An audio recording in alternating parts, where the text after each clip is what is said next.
Сулуу эмес айымдар жок, өзүнүн сулуулугун сезбеген аял заты болот. Албетте, сулуулук бул анын кийип жүрүү стилине дагы байланыштуу болот эмеспи?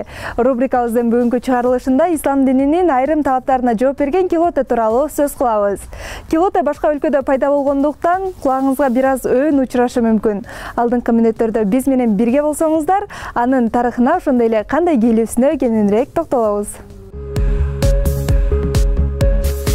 Учурда трендке айланган килоте шымдарын ар кандай стилдеги кийимдер менен кийип, өзүңүзгө мыкты образ тандап алсаңыз болот. Килоте кенен тигилип, денеңизге чапташпайт, өзүңүздү эркин жана ыңгайлуу сезесиз.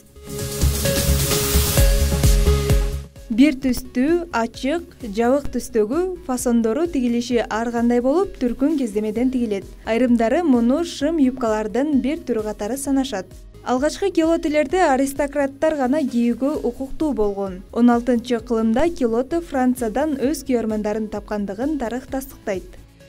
Дин жолундагы айымдар үчүн килотени жеңи, этеги узун кофта, рубашка менен кийүү сунушталат.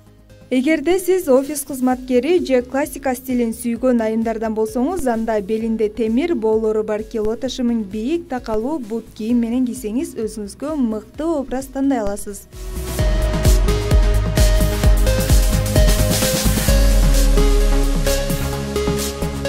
Эркин стилдеги жарашыктуу, ыңгайлуу образ түзүү үчүн бели атайы бырыштырылып тигилген килотени балетка, сандали же макаси менен кийсеңиз да болот. Килоте 2 жылдан бери Кыргызстанда дагы мода болуп, трендтен түшпөй келет.